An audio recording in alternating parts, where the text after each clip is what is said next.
My manager called me into her office and said, "You're a threat to this company." I was escorted out that afternoon. 3 days later, federal agents surrounded the building. They were looking for me, but not for the reason she thought. When they told her what I actually did, "Your access badge is being revoked effective immediately," the words pierced like truth always does, clean and merciless. I sat motionless across from Renata, my manager of 4 years. Her gaze never quite met mine. Behind her, the window framed the Manhattan skyline I'd grown so familiar with that I'd stopped noticing. Now, suddenly, I was seeing everything with painful clarity. The company cannot risk keeping employees who overstep boundaries and pursue unauthorized investigations. Her voice had that practiced stoniness, perfect for uncomfortable moments. "You've been accessing financial records outside your department. You've been asking questions beyond your clearance level." My throat constricted. "I found irregularities. You know exactly what I found. What you found was a way to misinterpret standard business operations because you lack context." Renata straightened the pen on her otherwise empty desk. "The security team will watch you clear your personal belongings." I'd anticipated this moment for weeks, but the reality still stung. 4 years of exceptional performance reviews. 4 years of advancing the company's compliance framework. All erased because I'd noticed money flowing to numbered accounts in countries with names that appeared on international watch lists. "You're making a catastrophic mistake," I said quietly. Renata finally looked directly at me, something flickering behind her professional mask. Fear, regret, whatever it was, vanished quickly. "The mistake was yours, June. Sign the severance agreement and confidentiality clause. 6 months' salary for your silence." I left the papers untouched. "You always told me integrity was non-negotiable. Don't lecture me about integrity when you've broken company protocols." She pressed the intercom. "Wyatt, please escort June from the building." The security guard appeared moments later. Wyatt, who'd wished me happy birthday last month, now avoided eye contact as I gathered my small plant and framed hiking photo. Everything else belonged to the company. 4 years reduced to what fit in my hands. As Wyatt walked me through the open workspace, colleagues looked away. Keyboards clicked louder. Conversations halted. Only Mina, the data analyst who'd helped me understand the transaction patterns, dared to meet my eyes with a nearly imperceptible nod. At the elevator, Wyatt finally spoke. "For what it's worth, this doesn't seem right." I handed him my access badge. "It's not, and they'll learn that soon enough." Outside, the March wind whipped between buildings as I pulled out my phone and made a call to the number I'd memorized weeks ago. "It's June. They've terminated me." The voice on the other end was calm. "Are you somewhere private, walking east on 42nd Street? Keep moving, we're expediting everything. Is your home secure? Yes, no company devices there. Good. Someone will contact you within 48 hours. Until then, maintain normal patterns." I ended the call and continued walking, passing crowds of office workers living their uncomplicated Wednesday afternoons. 3 blocks later, my phone buzzed with messages from colleagues. "Mina, what happened?" "Devin, are you okay? Renata's saying you accessed confidential files." "Parker HR called an emergency department meeting." "What's going on?" I responded to none of them. The next move wasn't mine to make. Before I continue with what happened next, I want to thank you for listening to my story. This isn't easy to share, even now. If you're finding value in hearing about how corporate power can be tormented and how sometimes justice finds a way, please consider subscribing to this channel. Your support helps these real stories reach people who might be facing similar situations. Now, back to that day, that changed everything. My name is June Winters. Until 3 weeks ago, I was a senior compliance specialist at one of America's largest financial service firms. My job was to ensure our operations remained within legal boundaries, a role I took seriously, too seriously. According to Renata, I grew up in Michigan with parents who taught mathematics at the local university. They raised me with the belief that patterns reveal truth if you know how to read them. This made me perfect for compliance work. I could spot inconsistencies others missed. This same skill had earned me 3 promotions in 4 years. The trouble began last November when I noticed unusual transaction patterns while reviewing international wire transfers. Small amounts $9,800, just under reporting thresholds. moving through multiple accounts before consolidating in offshore locations. Once combined, these sums became millions. Following protocols, I flagged these transactions and submitted a report to Ranata. Her response seemed appropriate at first. I'll review this personally and forward it to the appropriate channels. But nothing happened. The transactions continued.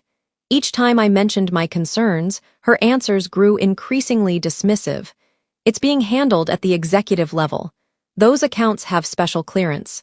Some business operations require discretion you're not privy to. In January, I began documenting everything meticulously in a private notebook kept locked at home. By February, I'd identified a pattern connecting these transactions to organizations on international sanction lists. The money wasn't just moving strangely, it was moving illegally. When I prepared a comprehensive report and left it on Ranata's desk, her reaction was unexpected. She invited me to lunch.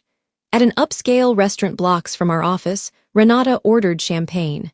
"June, your dedication is admirable, truly, but there are aspects of international finance that require flexibility." "Flexibility doesn't extend to breaking federal law," I replied. She sighed, swirling her untouched champagne. "The world isn't black and white. Our clients operate in complex environments.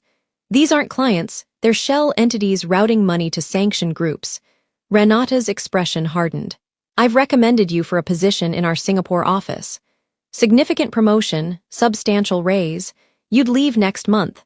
The message was clear. Take the bribe disguised as promotion or face consequences. I spent that night weighing options, my apartment windows reflecting city lights that never dimmed.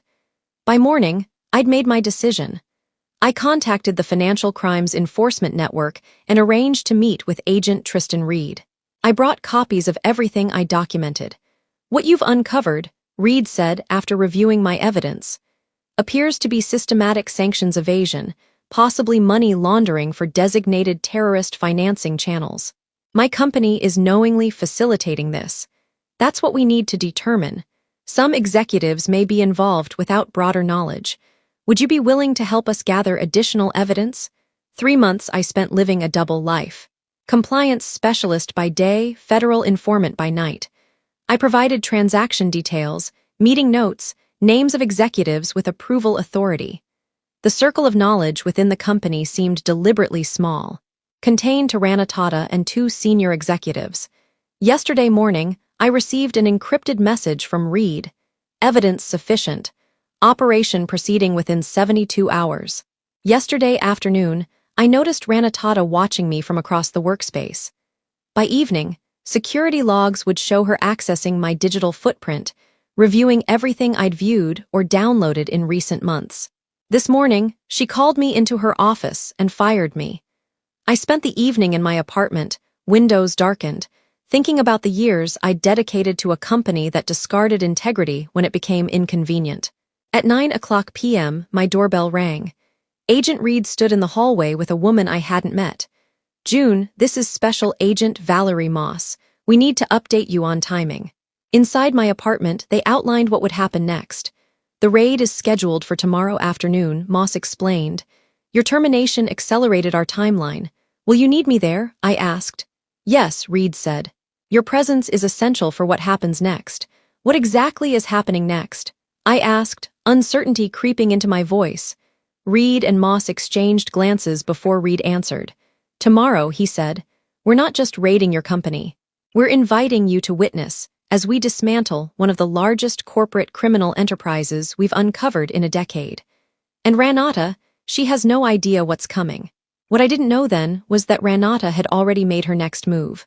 One that would put everything at risk, including my life.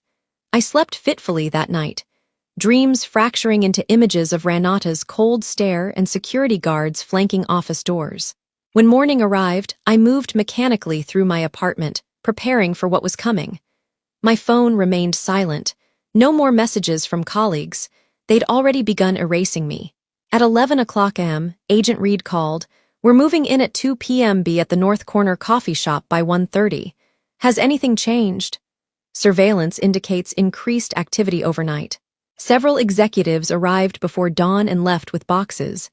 Digital security shows mass file transfers, They're destroying evidence. My stomach clenched. Can you move faster? We're monitoring all exits and digital channels. Nothing critical will escape. Ready yourself for significant attention once this breaks. The hours crawled by. I dressed carefully. Charcoal slacks and a navy blouse. Nothing flashy. Nothing that screamed, disgruntled employee, professional, composed. The woman they should have listened to. At 1:15, I left my apartment building, hyper-aware of every person I passed. Did that man look at me too long? Was that woman speaking about me on her phone? Paranoia feeds on isolation. The coffee shop buzzed with the normal early afternoon crowd. Students with laptops, professionals between meetings. I ordered tea, I wouldn't drink, and chose a window seat facing the gleaming 50-story tower, where until yesterday my career had been building. At 1:40, black SUVs began arriving, parking with precision along the building's perimeter. Men and women in dark suits emerged, moving with coordinated purpose. Unmarked police vehicles positioned themselves at intersection points. My phone vibrated with an incoming call. June, Ranada's voice, stripped of yesterday's certainty. We need to resolve this situation immediately. I watched another federal vehicle position itself near the building's service entrance. I'm listening. The board has reviewed your concerns and feels there may have been miscommunication. They're prepared to reinstate you with a substantial compensation adjustment. I almost laughed. And what changed since yesterday? A pause stretched between us. Let's meet privately and discuss. Her voice lowered. The confidentiality agreement has been modified. 1 year's salary plus bonus. Just sign and this all goes away. Across the street, agents were entering the lobby in formation. You're right about one thing, Renata. This all goes away today, but not the way you're hoping. What does that mean? Sharp now, alarmed, look out your window. The line went silent. I imagined her rising from her desk, moving to the glass wall of her corner office, watching the coordinated arrival of federal authorities. What have you done? She whispered. My job, exactly as you taught me when I first joined. Remember what you told new hires? Integrity isn't just a word on our value statement. It's the only sustainable business model. June, listen to me carefully. You don't understand the complexity. I understand perfectly. Will you be telling the agents about the secondary server in Panama, or should I? The call disconnected. At 2 p.m. precisely, Agent Reed texted, enter through the main lobby in 5 minutes.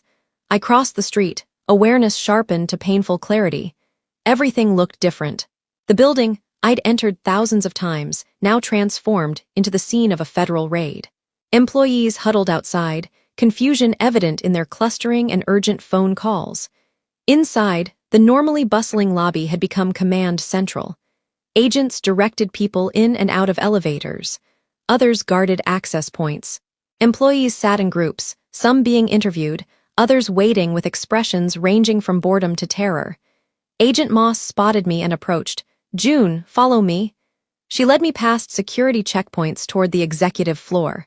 Agents carried boxes of materials from offices. Others worked at computer terminals, securing digital evidence. In the main conference room, a team had established an evidence processing station. Wait here, Moss said, positioning me where I could see into Ranada's office. My former manager sat rigidly in her chair, 2 agents standing as she answered questions. Her normally perfect appearance had fractured, hair disheveled, makeup smudged at one eye, where she'd touched her face too often. When she saw me through the glass, her expression transformed from controlled cooperation to bare rage.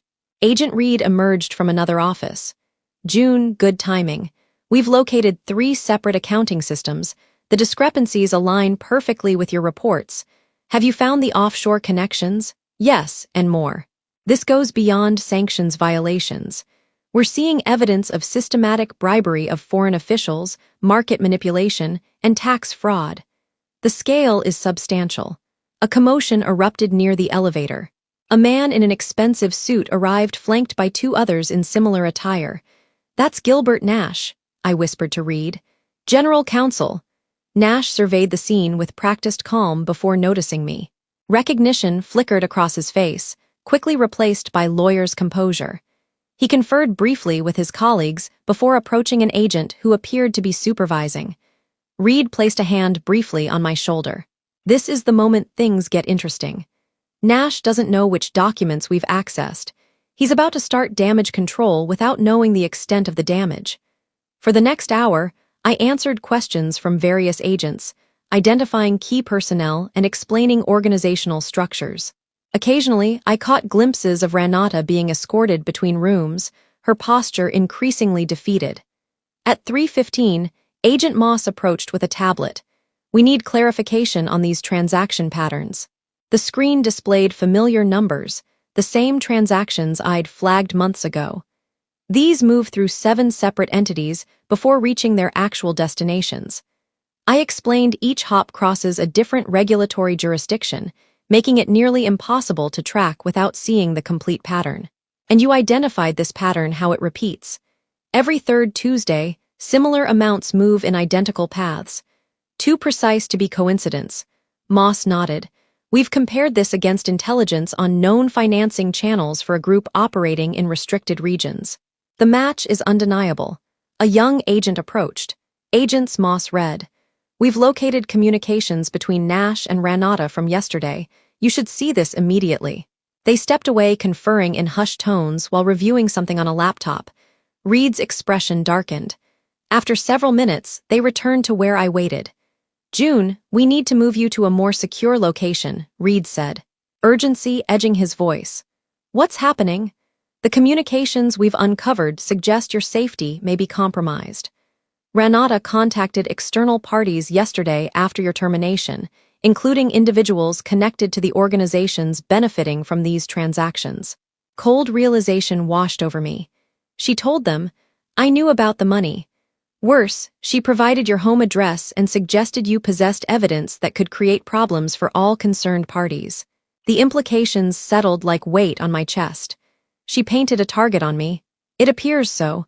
We're sending a team to secure your apartment and retrieve essential items. You'll be under protective custody until we determine the threat level. My carefully constructed world collapsed further. Not just jobless, but now homeless, at least temporarily. As if sensing my thoughts, Moss added, this significantly strengthens the case against Renata. Witness endangerment carries its own substantial penalties. A text message illuminated my phone screen from Mina. Federal agents everywhere. What's happening? Are you safe? Before I could respond, Reed gently took my phone. We'll need to secure this standard procedure for witness protection. Witness protection? For how long? That depends on what else we discover today. The organizations involved have extensive reach. The reality of my situation crystallized with brutal clarity. My life wasn't just disrupted. It was fundamentally altered. The cost of doing the right thing suddenly seemed impossibly high. As we moved toward the elevator, Renata was being escorted out in handcuffs. Our eyes met briefly. Behind her professional mask lay something I'd never seen before. Raw fear. June. She stopped, forcing her escorts to pause. You have no idea what you've done. These people, they won't stop. They'll find you wherever you go. You should have taken the promotion. Agent Reed stepped between us. Miss Lang, anything you say can be used against you. I advised silence. Renata's gaze remained locked on mine. Ask them who else they're investigating. Ask them why they were so interested in our client list. You think you're the hero of this story? You're just their tool. As agents led her into the elevator, her final words hung between us. They would have made you rich in Singapore. Now you'll spend your life looking over your shoulder. The doors closed on her bitter smile, leaving me with a chilling question. What if Renata wasn't the only one using me? When Agent Moss returned, her expression had changed subtly. We need to continue this debriefing at our field office. Immediately, as we descended in a separate elevator, my mind raced with new doubts. What had Renata meant? Was there something about this investigation I didn't understand?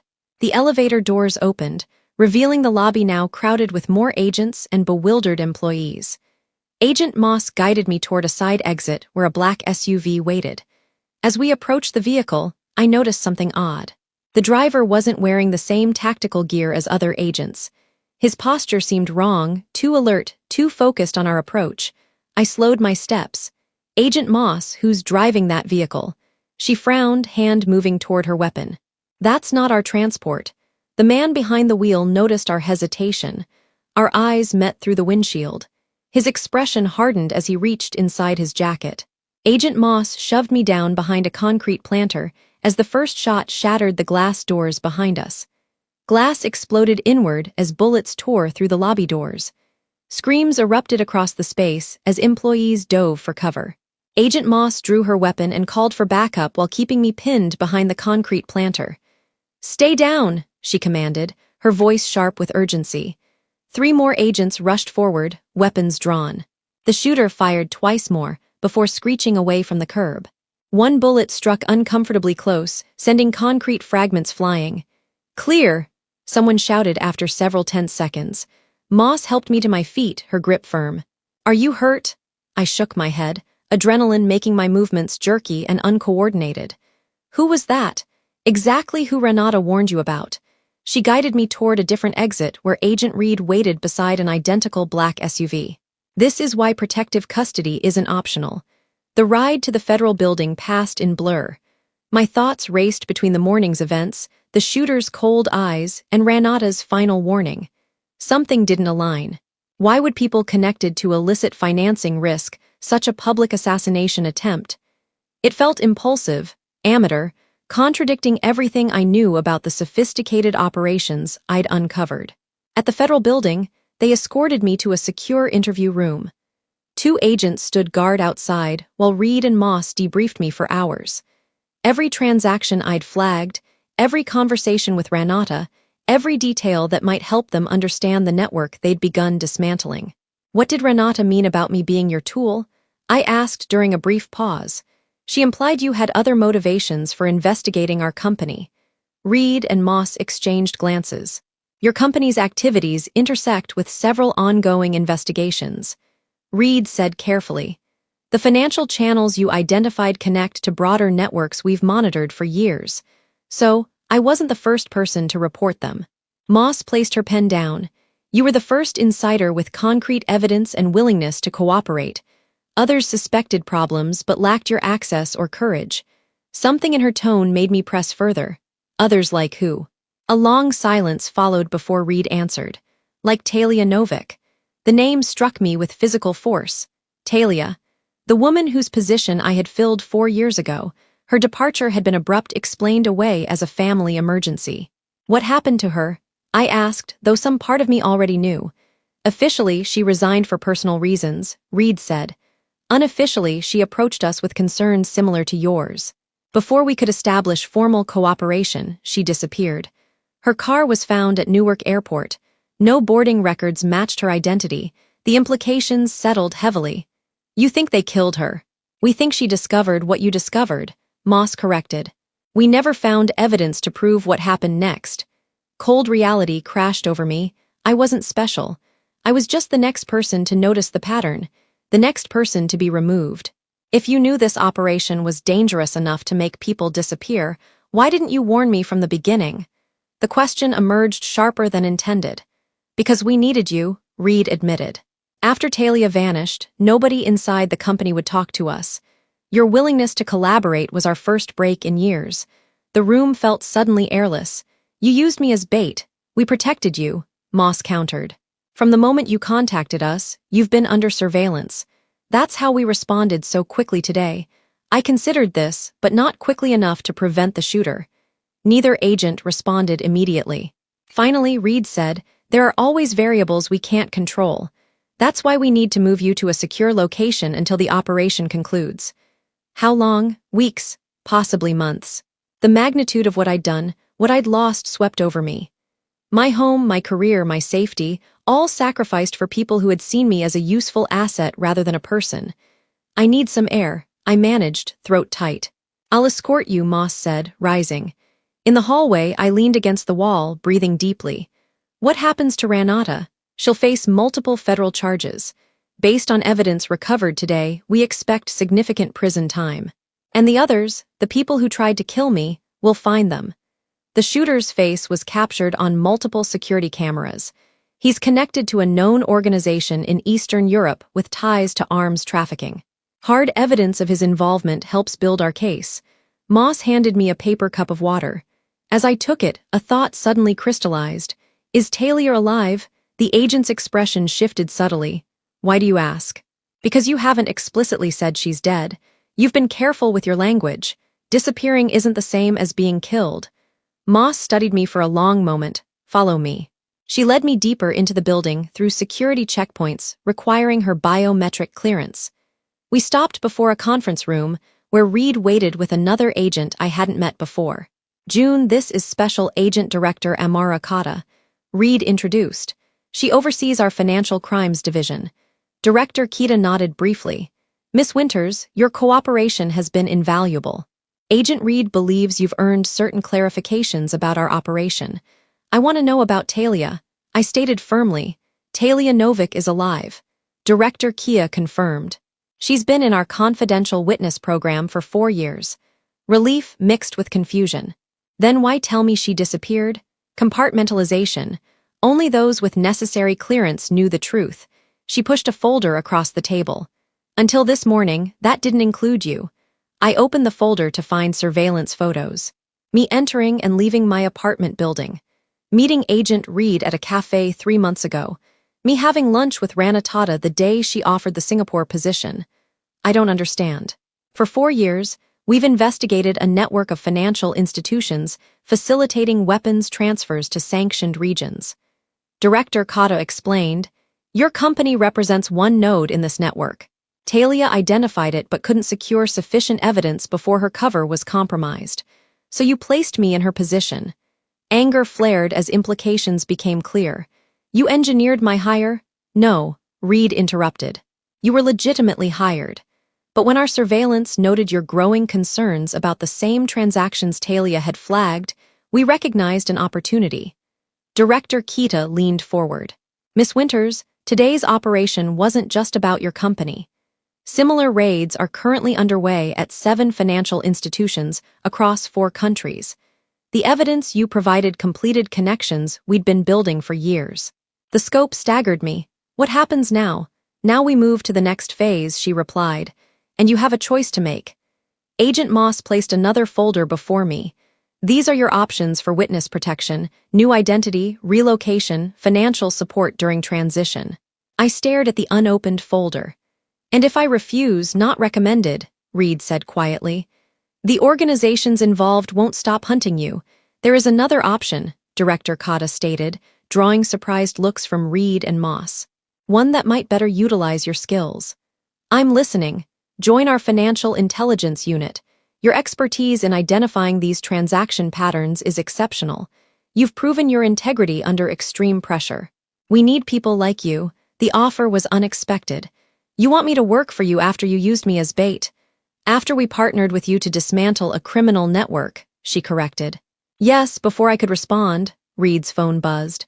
He checked the message, expression tightening. Director, we have a situation. Renata Lang is requesting to speak with June, says she has information that will only be shared directly.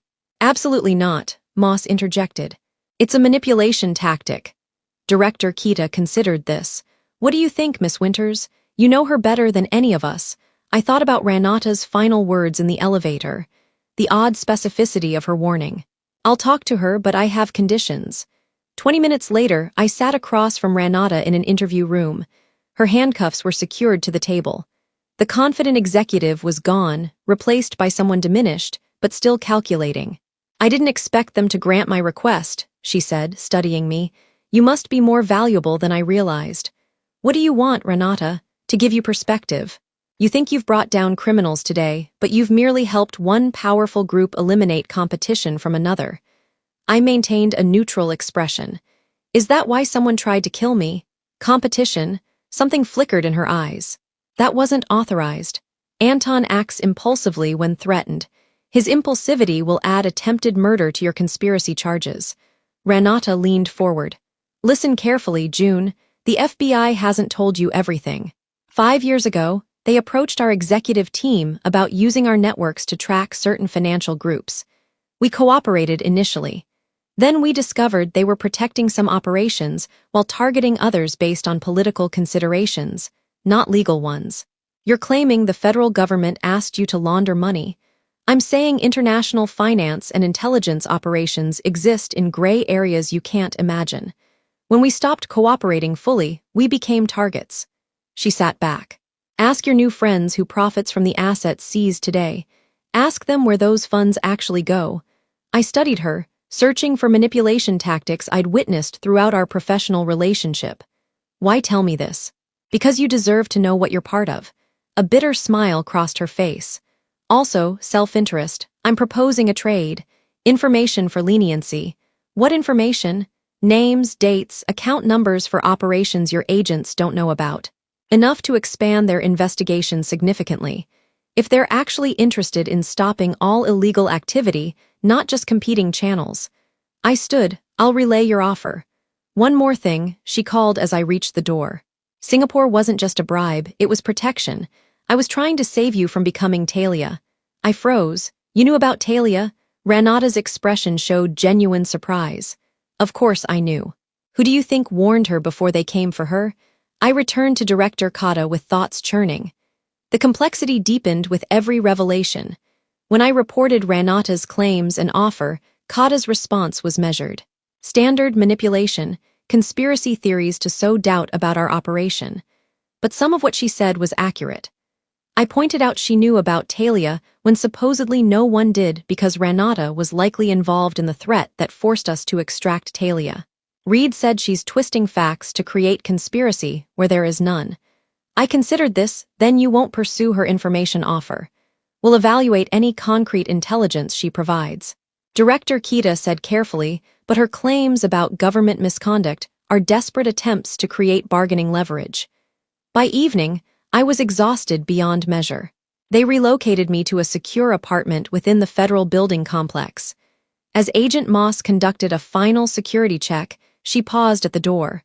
For what it's worth, I think you'd make an excellent addition to our team. Few people maintain their moral compass under the pressure you faced.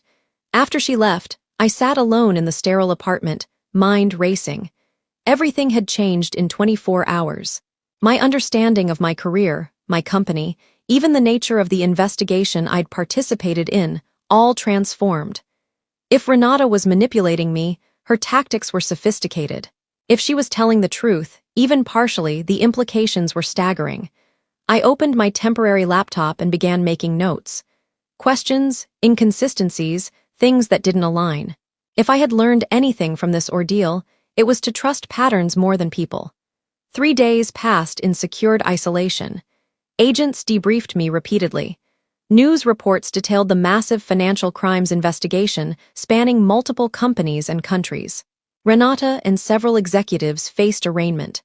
The shooter, identified as Anton Basco, had been apprehended attempting to cross into Canada. On the 4th morning, Agent Reed arrived with unexpected news. We've arranged for you to speak with someone. It required special clearance. He escorted me to a private communication room where a secure video link had been established. When the screen activated, I found myself looking at a woman with familiar eyes but different hair, different name, displayed beneath her image. "Hello, June," she said quietly. "I've been following your work." Talia Novick, now operating under a new identity, looked both familiar and foreign. The former compliance specialist I'd replaced had transformed into someone harder, more cautious. "I have questions," I said simply. "I imagine you do, but first I need to thank you. You completed what I couldn't." She glanced off camera briefly. "I have limited time."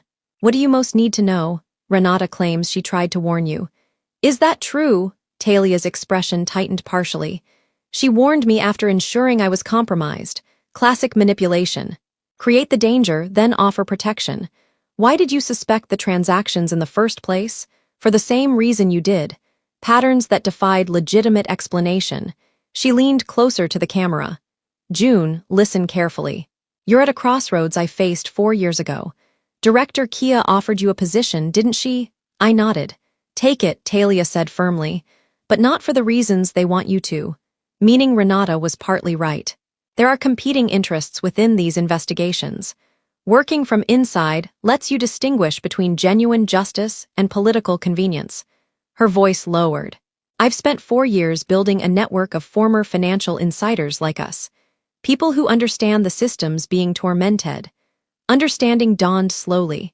You're running a parallel investigation with unofficial support from certain factions within the government. We identify operations that get protected for political reasons. She glanced away again. Our time's ending. If you accept Kata's offer, use the secure contact protocol embedded in your welcome package. The authentication phrase is patterns that reveal truth. The screen went dark when I emerged from the communication room. Reed waited expectantly. Did that answer your questions? I've made my decision about Director Kita's offer. 2 weeks later, I sat in Director Kata's office, officially joining the Financial Crimes Task Force as a specialist analyst. My first assignment, reviewing evidence from the raids, including materials seized from Ranada's hidden storage units. Among the files, I discovered something unexpected. A secondary ledger showing transactions similar to those I'd initially flagged, but moving through different channels. Channels not mentioned in any of our investigation reports. As I examined these records, the pattern emerged with stunning clarity. These weren't competing criminal networks, as Ranada had suggested. They were parallel channels operated by the same organizations with one critical difference. The transactions in this secondary ledger all connected to companies mentioned in a classified directive listed as monitor only. That night in my new apartment, I activated the secure protocol Talia had mentioned. Her response came within minutes. Welcome to the real work. Patterns reveal truth. 6 months passed as I built my reputation within the agency while secretly documenting discrepancies with Talia's network. Evidence accumulated showing selective enforcement based on political alliances rather than legal standards. Ranada's trial approached with me scheduled as a key witness. 2 days before testimony began, I visited her in detention officially to review evidence. You look different, she observed. Government work agrees with you. I'm not here about the trial, I stated. I found your secondary ledgers. Her expression remained carefully neutral. And I slid a document across the table, a comprehensive analysis of the parallel financial channels that remained untouched by our investigation. You were partly right. Some operations received protection while others were targeted. Now you understand why I told you Singapore was protection, not just a bribe. She studied me intently. What will you do with this information? Something you never did the right thing completely. Not selectively. I reclaimed the document. I'm working with others to ensure all these operations face justice, not just the politically expendable ones. For the first time since I'd known her, genuine surprise registered on Ranada's face. Others, you found Talia. I neither confirmed nor denied. My testimony against you stands. Your crimes were real, whatever else might be true. But I wanted you to know the system you thought would protect you is being dismantled piece by piece. They'll come after you, she warned. The same people who came after Talia, the same people who sent Anton. I'm counting on it, I replied. Because unlike you, I've left nothing to chance. The day of Ranada's trial arrived. I testified precisely, factually, damning her with her own records and statements. The prosecution built an irrefutable case. When the verdict came, guilty on all counts, I felt no triumph, only grim satisfaction. As Renata was led away, our eyes met briefly. Understanding passed between us. She had tried to make me like her, pragmatic, compromised, willing to look away for personal gain. Instead, I had become something she never anticipated. Someone who actually believed in the principles she only pretended to uphold. 1 year later, I stood beside Director Kia as we announced the results of Operation Clean Sweep, the largest coordinated action against financial crimes in agency history. What the press release didn't mention was that this operation had targeted all channels, including those previously protected by political connections. The evidence Talia's network had quietly gathered, combined with what I'd collected from inside, had proven too comprehensive to ignore or suppress.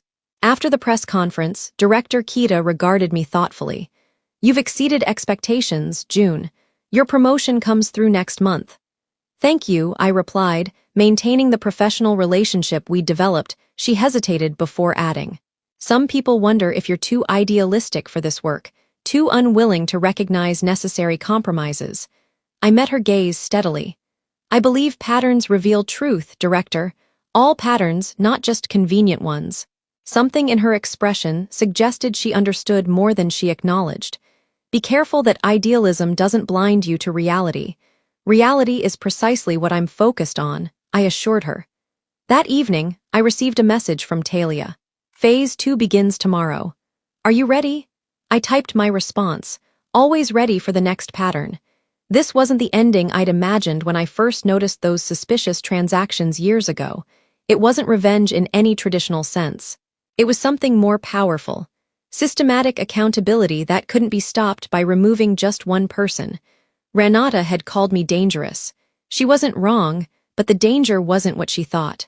The real danger was someone who understood the system completely and refused to be corrupted by it.